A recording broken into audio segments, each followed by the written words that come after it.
The Richmond Community Theatre is holding auditions this week for its spring production of The Trip to Bountiful. The story follows the main character, Carrie Watts, an older woman who lives with her son and daughter-in-law and wants to go back to her rural home in the fictional Bountiful, Texas. According to Theatrical Index, the award-winning story written by Horton Foote premiered as a teleplay on NBC and on Broadway in 1953 with most of the same cast. Joanne Fleet won the Tony Award for Best Featured Actress in a Play. Foote later adapted the story for a film released in 1985.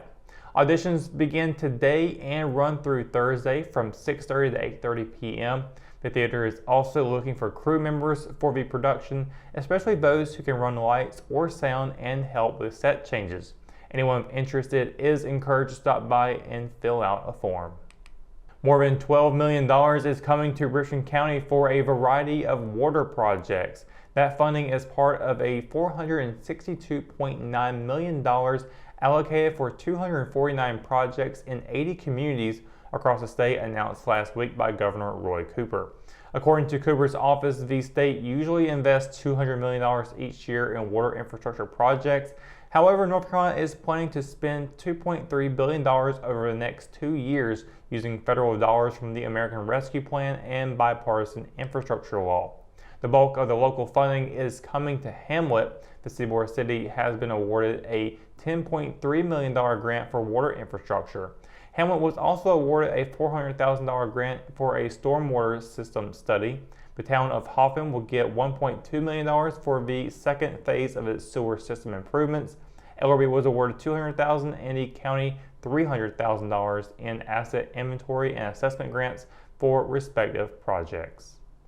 On their biggest stage yet this season, the Richmond Raiders knocked down the door to their first regional basketball championship appearance in over 2 decades on Tuesday. Not only did the number 2 Raiders advance to the Final Four of the NCHS AA 4A state playoffs, but they also notched another program record in the process. With their 78-60 win over number 6 Jordan, the Raiders collected their 27th overall win. That's the most in a single season in program history. Using last year's 4th round loss as a motivation all season, Richmond and head coach Don Pettigrew followed through and used several long scoring runs throughout the game to end the Falcons season. For seniors Zion Baldwin and Dakota Chavis, it was a memorable way to play the last home game of their career. Richmond used only 5 scorers in the win, led by recent NC State commit Paul McNeil Jr. He finished with a game-high 35 points and added a double-double with a team-best 11 rebounds. Next up for Richmond is a trip to the 4A East Regional Championship against number 5 Holly Springs. The 2 remaining teams in the 4A East will face off for a bid to the state championship game on Saturday at a neutral site. Holly Springs upset number 1 New Hanover 74-61 in the 4th round on Tuesday. Relying on its strengths of pitching and defense, according to head coach Rob Ransom, the Richmond Raider baseball team earned a season-opening win on Tuesday. A 4-pitcher performance paced the Raiders to an 8-3 victory over non-conference Butler. Despite being out-hit 6-4 by the Bulldogs, the Raiders used a 6-run 6th inning and 3 Butler errors to enter the win column. Pitching was handled by Ethan Locklear, James Eason, Mason Murray, and Cameron Seagraves. The Raiders will look to add their second win in their opening week on Thursday at non-conference Purnell Sweat. That game is starting at 7 p.m. When we return, we get your Live at 5 weather report. It is coming up after the break, so stay tuned. Hometown heroes? Well, maybe. When it comes to backyard comfort and no pesky mosquitoes, call Brown Termite and Pest Control at 910-895-6410 or 910-276-8870. Their team of superheroes can take back control of your paradise.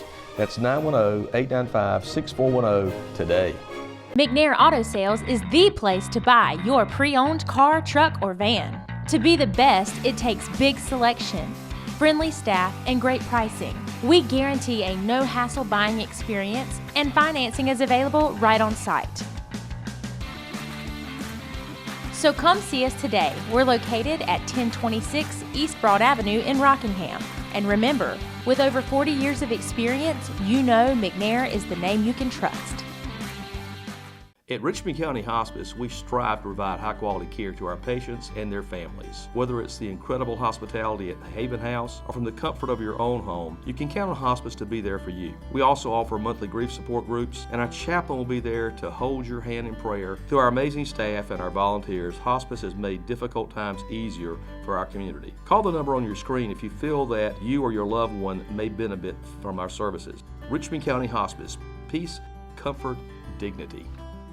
And welcome to your Live at 5 weather report. I hope your Wednesday is going well today. Pretty nice day overall, back into the 70s once again. If they could just stay like this all week, that'd be great. However, we do got some rain chances popping up beginning tomorrow. We'll get to that here in just a little bit. Talking about tonight, we're going to continue to see 70s for the next hour, but it won't last very much longer. 6 o'clock, 70 degrees. 9 o'clock will be 65.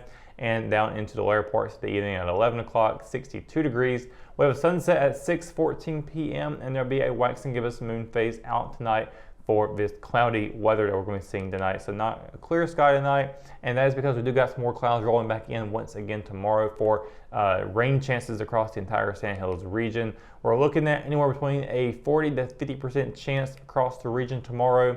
Cumberland County a high of 73, low of 62. Hope County a high of 74 and a low of 61. Over in Robeson County, a high of 76 and a low of 64, with Scotland County at a high of 75 and a low of 62.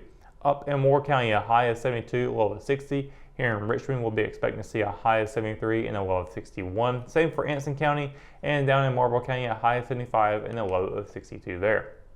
Getting into the 7-day forecast, again, rain chances tomorrow. We're looking at a 50% chance to rain, high of 73, low of 61. That will carry over into Friday with a 70% chance, a high of 76 and a low of 60. The good news is the weekend's looking pretty great so far. The first half of it is going to be seeing a high of 70 and a low of 51, with the back half at a high of 65 and a low of 41. Both days, sunny skies. Looking at the work week for next week, Monday, sunny skies also for that day, high of 69, low of 39. And we'll be jumping straight into the 80s on Tuesday, high of 80, low of 48 with partly cloudy skies. And it will be more cloudy on Wednesday with a high of 64 and a low of 49. So pretty good variety of weather for the next 7 days. Rain up front first, and then we'll get into a nice, decent weekend. It's been a while since we've had one of them. Looking forward to that. And of course, we do got some spikes in the heat coming into play as we are now beginning March. And yeah, we are definitely, I would say, it's going to be starting off as a March Madness for sure for this first week. But that is going to do it for your Live at 5 weather report and for tonight's edition of Live at 5. For the latest news, sports, and events happening in Richmond County, you can always visit richmondobserver.com or download the free RO app for your mobile devices. For the Live at 5 crew, I'm Russell Parker. Thanks for watching, and we'll see you tomorrow. Good night, Richmond County.